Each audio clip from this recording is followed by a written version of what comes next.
ಸಿಂಹ ರಾಶಿ, ಶನಿ ಅಸ್ತ ಮತ್ತು ಗುರು ಮಾರ್ಗಿ, ಸಾಡೆಸಾತಿಯಿಂದ ಮುಕ್ತಿ, 120 ದಿನಗಳ ಸುದಿನಗಳ ಪ್ರಾರಂಭ. ನಮಸ್ಕಾರ ಸಿಂಹ ರಾಶಿಯ ಬಂಧುಗಳೇ, ನಮ್ಮ ಚಾನೆಲ್ಗೆ ನಿಮಗೆಲ್ಲರಿಗೂ ಸ್ವಾಗತ. ಕಳೆದ ನವೆಂಬರ್ ತಿಂಗಳಿನಿಂದ ಅಥವಾ ಕಳೆದ 4 ತಿಂಗಳಿಂದ ನೀವು ವೃತ್ತಿಜೀವನದಲ್ಲಿ ಅಡೆತಡೆಗಳು, ಧನ ನಷ್ಟ ಅಥವಾ ಕೆಲಸಗಳಲ್ಲಿ ವಿಳಂಬವನ್ನು ಅನುಭವಿಸುತ್ತಿದ್ದೀರಾ. ನಿಮ್ಮಲ್ಲಿ ಎಷ್ಟೇ ಬುದ್ಧಿವಂತಿಕೆ ಇದ್ದರೂ ಕೆಲಸಗಳು ಕೈಗೂಡುತ್ತಿಲ್ಲ ಎಂದು ಚಿಂತಿಸುತ್ತಿದ್ದೀರಾ. ಹಾಗಿದ್ದರೆ ಈಗ ಕಾಲ ಬದಲಾಗುತ್ತಿದೆ. ಮಾರ್ಚ್ 11 ಮತ್ತು ಮಾರ್ಚ್ 13 ನಿಮ್ಮ ಜೀವನದ 2 ಮಹತ್ವದ ದಿನಗಳು. ಈ 2 ದಿನಗಳು ನಿಮ್ಮ ಜೀವನದ ದಿಕ್ಕನ್ನ ಸಕಾರಾತ್ಮಕತೆಯ ಕಡೆಗೆ ಖಂಡಿತ ಕೊಂಡೊಯ್ಯಲಿದೆ. ಹಾಗಾದರೆ ಬನ್ನಿ, ಇವತ್ತಿನ ಈ ವಿಡಿಯೋದಲ್ಲಿ ನಾವು ಮುಂದಿನ 120 ದಿನಗಳ ಕಾಲ ನಿಮ್ಮ ಜೀವನ ಹೇಗೆ ಬದಲಾಗಲಿದೆ ಎಂಬುದನ್ನು ವಿವರವಾಗಿ ತಿಳಿಯೋಣ. ಮರೆಯದೆ ಕೊನೆಯವರೆಗೆ ನೋಡಿ. ವಿಡಿಯೋ ಪ್ರಾರಂಭಿಸುವುದಕ್ಕೂ ಮುನ್ನ ಎಂದಿನಂತೆ ನಮ್ಮ ವಿನಂತಿ ಎಂದರೆ, ನೀವಿನ್ನೂ ನಮ್ಮ ಚಾನೆಲ್ ಸಬ್ಸ್ಕ್ರೈಬ್ ಮಾಡಿಲ್ಲವೆಂದರೆ ಈ ಕೂಡಲೇ ನಮ್ಮ ಚಾನೆಲ್ ಅನ್ನು ಸಬ್ಸ್ಕ್ರೈಬ್ ಮಾಡಿ. ಜತೆಗೆ ನಮ್ಮೆಲ್ಲ ವಿಡಿಯೋಗಳ ನಿರಂತರ ಅಪ್ಡೇಟ್ಸ್ಗಳಿಗಾಗಿ ತಪ್ಪದೇ ಪಕ್ಕದ ಬೆಲ್ ಐಕಾನ್ ಬಟನ್ ಕೂಡ ಕ್ಲಿಕ್ ಮಾಡಿ. ನಿಮ್ಮ ಜೀವನದಲ್ಲಿಯೂ ಏನಾದರೂ ಸಮಸ್ಯೆಗಳು ಬಾಧಿಸುತ್ತಲಿದ್ದರೆ ಈ ಕೂಡಲೇ ಸ್ಕ್ರೀನ್ ಮೇಲೆ ಕಾಣ್ತಿರುವ ನಮ್ಮ ಗುರೂಜಿ ನಂಬರಿಗೆ ಕರೆ ಮಾಡಿ ಶೀಘ್ರವೇ ಶಾಶ್ವತ ಪರಿಹಾರ ಕಂಡುಕೊಳ್ಳಿ. ವೀಕ್ಷಕರೇ, ಇಲ್ಲಿ ಮೊದಲನೆಯದಾಗಿ ಮಾರ್ಚ್ 11 ರಂದು ದೇವಗುರು ಬೃಹಸ್ಪತಿಯು ನಿಮ್ಮ ಲಾಭ ಭಾವದಲ್ಲಿ, ಅಂದರೆ ನಿಮ್ಮ ಕುಂಡಲಿಯ 11ನೇ ಮನೆಯಲ್ಲಿ ಮಾರ್ಗಿಯಾಗಿದ್ದಾನೆ. ಇಲ್ಲಿಯವರೆಗೆ ನಿಮ್ಮ ಆದಾಯದಲ್ಲಿ ವೃದ್ಧಿ ಇರಲಿಲ್ಲ ಅಥವಾ ಬಂದ ಹಣ ಕೈಯಲ್ಲಿ ನಿಲ್ಲುತ್ತಿರಲಿಲ್ಲ. ಆದರೆ ಈಗ ಪರಿಸ್ಥಿತಿ ಬದಲಾಗಲಿದೆ. ಉದ್ಯೋಗ ಮತ್ತು ವ್ಯವಹಾರದಲ್ಲಿನ ಸ್ಥಗಿತತೆ ದೂರವಾಗಿ ಹೊಸ ಅವಕಾಶಗಳು ಲಭಿಸಲಿವೆ. ನೀವು ಯಾವುದೇ ಕೆಲಸದ ಯೋಜನೆಯನ್ನು ರೂಪಿಸಿದ್ದು ಅದನ್ನು ಕಾರ್ಯಗತಗೊಳಿಸಲು ಸಾಧ್ಯವಾಗದಿದ್ದರೆ ಈಗ ಅದಕ್ಕೆ ಸರಿಯಾದ ಸಮಯ ಬಂದಿದೆ. ಸ್ಥಗಿತಗೊಂಡಿದ್ದ ನಿಮ್ಮ ಆದಾಯದ ಮೂಲಗಳು ಮತ್ತೆ ಚುರುಕುಗೊಳ್ಳಲಿವೆ. ಗುರುವು ಮಿಥುನ ರಾಶಿಯ ಪುನರ್ವಸು ನಕ್ಷತ್ರದಲ್ಲಿ ಜೂನ್ 2 ರವರೆಗೆ ಸಂಚರಿಸಲಿದ್ದಾನೆ. ಈ ನಕ್ಷತ್ರದ ಅಧಿದೇವತೆ ಮಾತೆ ಅದಿತಿ. ಈ ಅವಧಿಯಲ್ಲಿ ನಿಮಗೆ ಅನಿರೀಕ್ಷಿತ ಧನ ಲಾಭವಾಗಬಹುದು.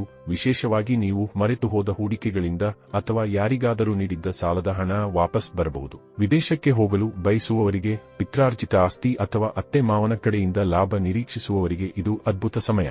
ಬ್ಯಾಂಕ್ ಬ್ಯಾಲೆನ್ಸ್ ಮತ್ತು ಉಳಿತಾಯದ ವಿಚಾರದಲ್ಲಿ ನೀವು ಸಕಾರಾತ್ಮಕ ಬದಲಾವಣೆಯನ್ನು ಕಾಣುತ್ತೀರಿ. ಸಿಂಹ ರಾಶಿಯವರ ಮೇಲೆ ಪ್ರಸ್ತುತ ಶನಿಯ ದಯ ನಡೆಯುತ್ತಿದೆ.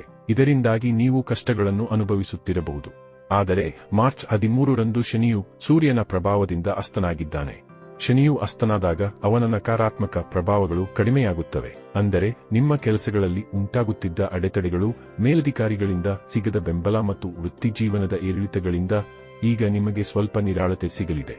ವಿಶೇಷವಾಗಿ ಬೆನ್ನು ನೋವು ಅಥವಾ ಶರೀರದ ಕೆಳಭಾಗದ ನೋವಿನಿಂದ ಬಳಲುತ್ತಿದ್ದವರಿಗೆ ಆರೋಗ್ಯದಲ್ಲಿ ಸುಧಾರಣೆ ಕಂಡುಬರಲಿದೆ. ಇಲ್ಲಿ ಗುರುವಿನ ದೃಷ್ಟಿ ನಿಮ್ಮ 3ನೇ ಮನೆ ಮತ್ತು 5ನೇ ಮನೆಯ ಮೇಲೆ ಇರುವುದರಿಂದ ನಿಮ್ಮ ಆತ್ಮವಿಶ್ವಾಸ ಮತ್ತು ಸಂವಹನ ಕಲೆ ಸುಧಾರಿಸಲಿದೆ. ಪ್ರೇಮ ಜೀವನದಲ್ಲಿ ಇದ್ದ ಗೊಂದಲಗಳು ಮತ್ತು ಸಂವಹನ ಸಮಸ್ಯೆಗಳು ದೂರವಾಗಿ ಸಂಬಂಧ ಮಧುರವಾಗಲಿದೆ. ವಿದ್ಯಾರ್ಥಿಗಳಿಗೆ ಓದಿನಲ್ಲಿ ಏಕಾಗ್ರತೆ ಹೆಚ್ಚಾಗಲಿದೆ ಮತ್ತು ವಿಶ್ಲೇಷಣಾತ್ಮಕ ಸಾಮರ್ಥ್ಯ ಬೆಳೆಯಲಿದೆ. ಇನ್ನು ಮದುವೆಯಾಗಲು ಬಯಸುವವರಿಗೆ ಉತ್ತಮ ಸಂಬಂಧಗಳು ಕೂಡಿ ಬರುವ ಸಾಧ್ಯತೆ ಹೆಚ್ಚಿದೆ. ಸಾಮಾಜಿಕ ಜೀವನದಲ್ಲಿ ನಿಮಗೆ ಗೌರವ ಮತ್ತು ಪ್ರಚಾರ ಸಿಗಲಿದೆ. ಒಟ್ಟಾರೆಯಾಗಿ ಇಲ್ಲಿ ಮುಂದಿನ ಕೆಲ ದಿನಗಳು ನಿಮ್ಮ ಪಾಲಿಗೆ ಸುವರ್ಣ ಅವಕಾಶಗಳನ್ನು ಹೊತ್ತು ಬರಲಿದ್ದು, ಈ ವಿಶೇಷ ಅವಕಾಶಗಳನ್ನು ನೀವು ತಪ್ಪದೇ ಸದುಪಯೋಗ ಪಡೆದುಕೊಂಡು ಮುನ್ನಡೆಯಬೇಕು. ಇನ್ನು ಈ ಸಮಯದಲ್ಲಿ ನಿಮಗೆ ಲಭಿಸಬಹುದಾದ ಈ ಶುಭ ಫಲಗಳನ್ನು ಪಡೆಯಲು ನೀವು ಕೆಲವು ಸರಳ ಪರಿಹಾರಗಳನ್ನು ಮಾಡಬೇಕು. ಮೊದಲನೆಯದಾಗಿ ಇಲ್ಲಿ ಶಿವನ ಆರಾಧನೆ. 1 ಲೋಟ ನೀರಿಗೆ ಸ್ವಲ್ಪ ಹಾಲು, ಜೇನುತುಪ್ಪ, ಬೆಲ್ಲ ಮತ್ತು ಬಿಳಿ ಎಳ್ಳನ್ನು ಬೆರೆಸಿ ಶಿವಲಿಂಗಕ್ಕೆ ಅಭಿಷೇಕ ಮಾಡಿ. ಶನಿವಾರದ ದೀಪ. ಶನಿವಾರ ಸಂಜೆ ಅಶ್ವತ್ಥ ಮರದ ಕೆಳಗೆ ಸಾಸಿವೆ ಎಣ್ಣೆಯ ದೀಪವನ್ನು ಹಚ್ಚಿ ಓಂ ಶಂ ಶನೈಶ್ಚರಾಯ ನಮಃ ಮಂತ್ರ ಪಠಿಸಿ. ಇನ್ನು ಸೂರ್ಯದೇವ. ಪ್ರತಿದಿನ ಸೂರ್ಯನಿಗೆ ಜಲವನ್ನು ಅರ್ಪಿಸಿ ಮತ್ತು ಕೇಸರಿ ತಿಲಕವನ್ನು ಧರಿಸಿ. ಅದೇ ರೀತಿ ನಿಮ್ಮ ಕೆಲಸಗಳಲ್ಲಿ ಅಡೆತಡೆ ಇದ್ದರೆ ಕಪ್ಪು ಬಣ್ಣದ ಬಟ್ಟೆಗಳನ್ನು ಬಳಸಬೇಡಿ, ತಿಳಿ ಬಣ್ಣದ ಬಟ್ಟೆಗಳನ್ನು ಧರಿಸಿ. ವೀಕ್ಷಕರೇ, ನೆನಪಿಡಿ, ಮಾರ್ಚ್ 20 ರ ನಂತರ ಬುಧನು ಮಾರ್ಗಿಯಾಗುವುದರಿಂದ ನಿಮ್ಮ ಕೆಲಸಗಳಲ್ಲಿ ಮತ್ತಷ್ಟು ವೇಗ ಬರಲಿದೆ. ಸಕಾರಾತ್ಮಕವಾಗಿರಿ ಮತ್ತು ನಿಮ್ಮ ಕರ್ಮದ ಮೇಲೆ ನಂಬಿಕೆ ಇಡಿ. ಈ ಮಾಹಿತಿ ನಿಮಗೆ ಇಷ್ಟವಾದರೆ ವಿಡಿಯೋವನ್ನು ಲೈಕ್ ಮಾಡಿ, ನಿಮ್ಮ ಸ್ನೇಹಿತರೊಂದಿಗೆ ಹಂಚಿಕೊಳ್ಳಿ ಮತ್ತು ಕಮೆಂಟ್ ಬಾಕ್ಸ್ನಲ್ಲಿ ಹರ ಹರ ಮಹಾದೇವ ಎಂದು ಬರೆಯಿರಿ. ಇಂತಹ ಮತ್ತಷ್ಟು ಜ್ಯೋತಿಷ್ಯ ಮಾಹಿತಿಗಾಗಿ ನಮ್ಮ ಚಾನೆಲ್ ಸಬ್ಸ್ಕ್ರೈಬ್ ಮಾಡಿ. ಧನ್ಯವಾದಗಳು.